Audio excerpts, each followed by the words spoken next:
China built the world's second largest economy with one unspoken rule almost nobody talks about honestly.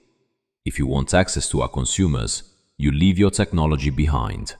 No negotiation, no exceptions. You want in? Pay up. For decades, the world's biggest corporations played along. BMW, Siemens, Westinghouse, Alstom, Kawasaki. They handed over engineering blueprints, manufacturing processes, supply chain architecture in exchange for the right to sell to 1.4 billion people. China called it a development strategy. The West called it a partnership. Now the bill is coming due. Because Indonesia looked at what China did and said, wait, we have something China never had. The minerals that power the entire energy transition. So they slammed the door on raw nickel exports. Want our ore? Build your factory here. Brazil looked at the rare earths and critical minerals and realized, we're not just a mine, we're a negotiating chip. Vietnam looked at their geography, sitting between China and the rest of Southeast Asia, and told every foreign bidder, you want to build our high-speed rail? Then teach us how. Here's what nobody is saying out loud. This isn't development economics. This is trade held hostage.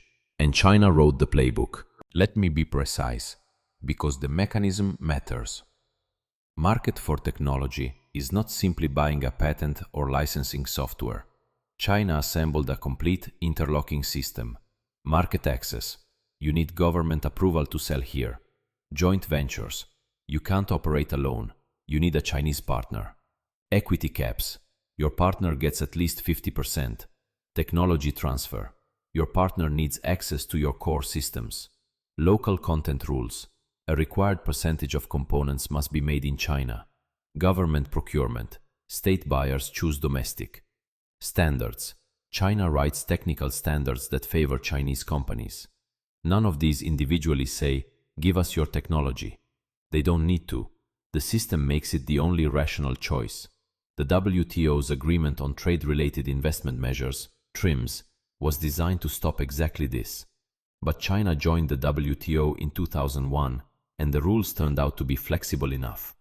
What China understood that others didn't: you don't need to steal technology if you design a system where handing it over is the only rational business decision.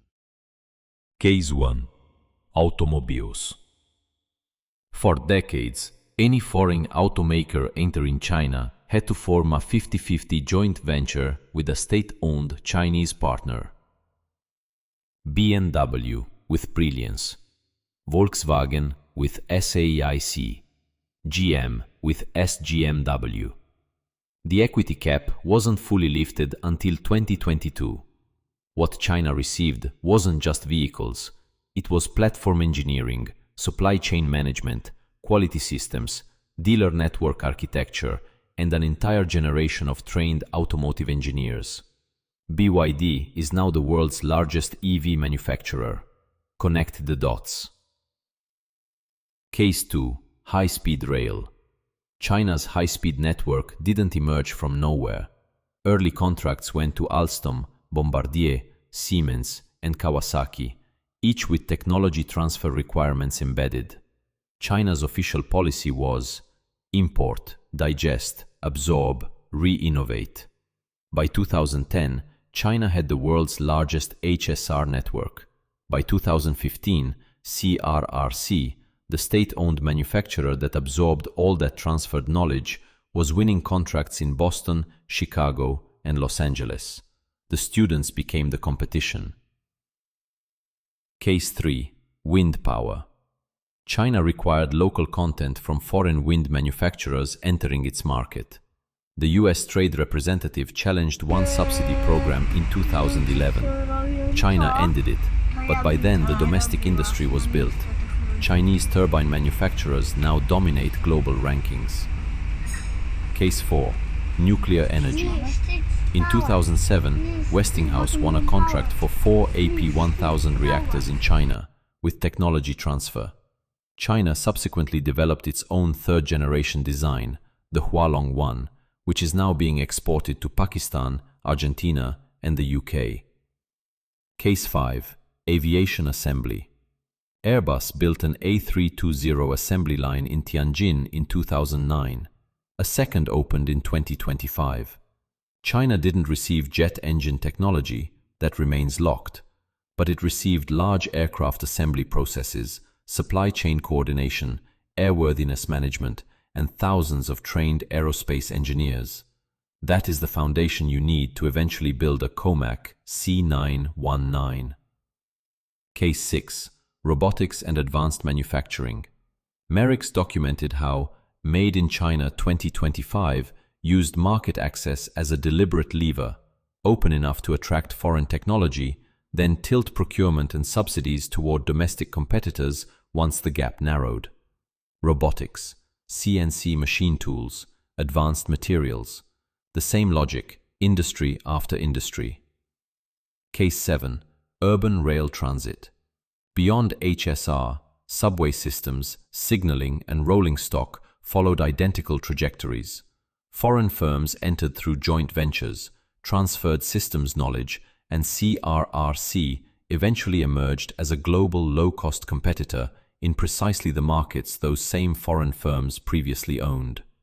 7 industries, 1 playbook, executed with precision across 4 decades. Other countries watched, and they took notes.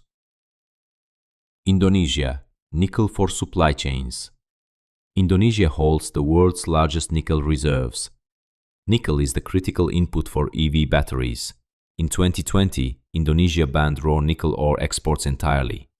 The message was simple: if you want our nickel, process it here. Build your smelter here. Bring your battery factory here. The EU challenged this at the WTO, case DS592. They won. Indonesia restructured the policy and kept going. Because when you control a resource, the entire energy transition depends on, a WTO ruling is a negotiation, not a verdict. Brazil, critical minerals for local value chains. Brazil holds extraordinary reserves of rare earths, lithium, graphite, nickel, and copper. In 2026, its legislature passed a national critical minerals policy explicitly designed to shift from raw export to domestic processing, manufacturing, and R&D. The language is reasonable sounding: value addition, national interest, sustainable supply chains. But the underlying logic is identical to what China did.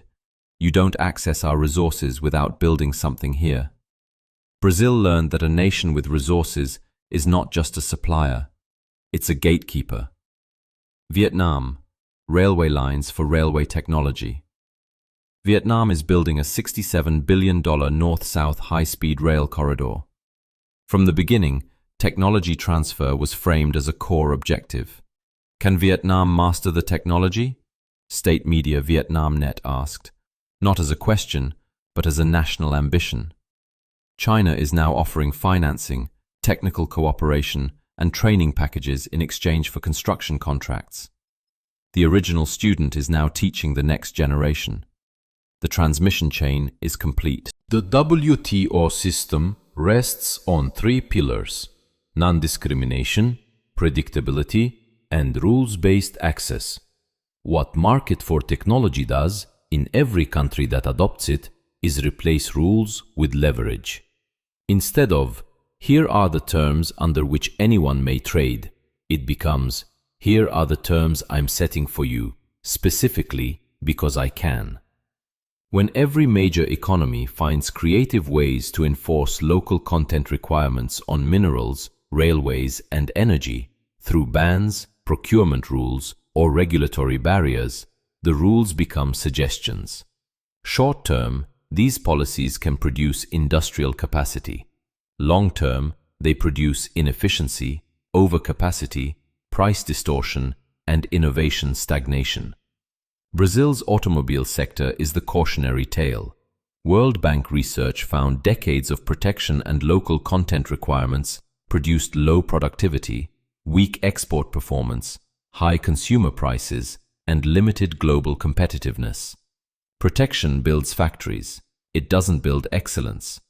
Every time a government controls who receives market access, who wins extraction rights, who can build here, it accumulates discretionary power. Companies stop competing on technology and efficiency. They compete for government approval. Industrial policy becomes a vehicle for patronage, and national security becomes the rhetorical wrapper for protecting whoever is politically connected. These policies are almost always sold with nationalist framing. We are finally standing up. We won't let foreigners extract our resources. We deserve to own our own technology. This framing resonates deeply, but it manufactures a dangerous collective belief that technology can be seized rather than built. Technology is not a document. It is not a blueprint. Real technology is accumulated failure data, engineering culture, quality discipline, talent mobility, and decades of iterative investment. You can force a transfer of the visible components. You cannot force a transfer of the invisible ones, and the invisible ones are where competitive advantage actually lives. China demonstrated that large economies could weaponize market size. Resource nations learned they could weaponize minerals. Infrastructure-hungry nations learned they could weaponize construction orders. Population-rich nations are learning they can weaponize consumer markets. Each player believes they are winning, but this is a textbook prisoner's dilemma. When every country raises barriers, every country pays higher costs. Supply chains fragment. Prices rise across every economy. Consumers everywhere absorb the damage. Everyone was trying to be clever. The collective result is a world that is systematically, measurably poorer.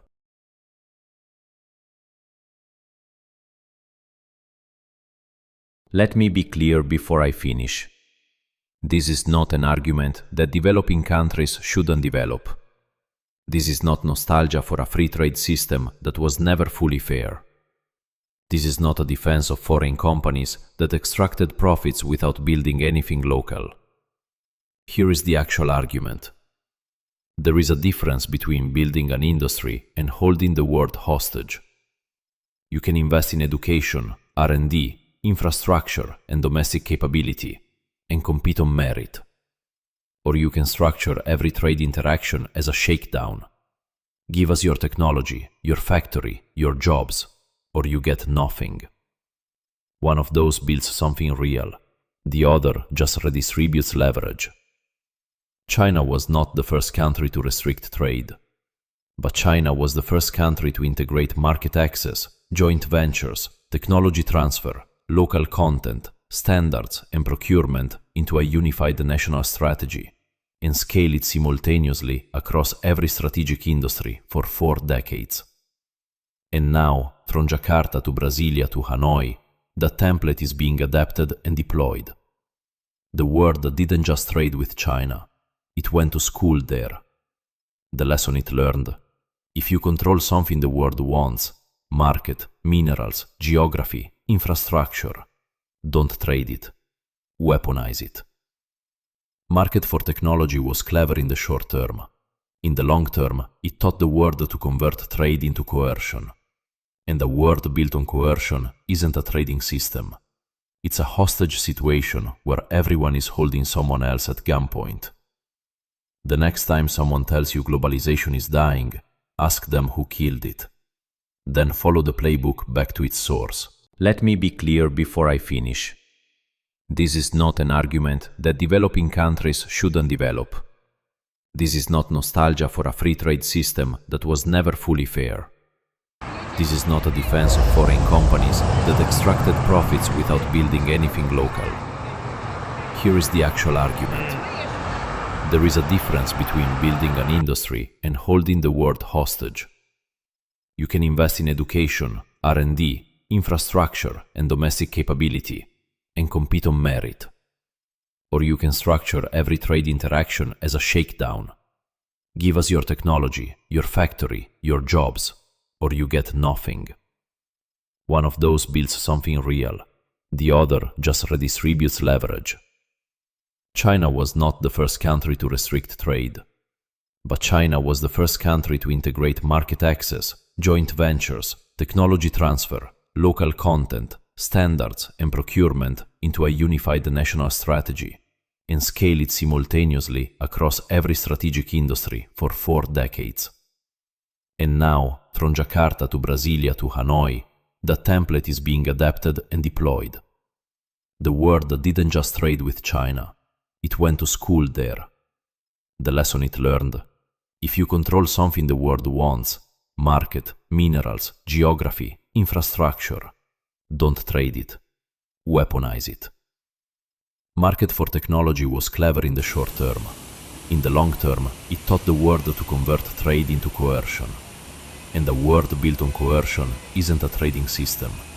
It's a hostage situation where everyone is holding someone else at gunpoint. The next time someone tells you globalization is dying, ask them who killed it. Then follow the playbook back to its source.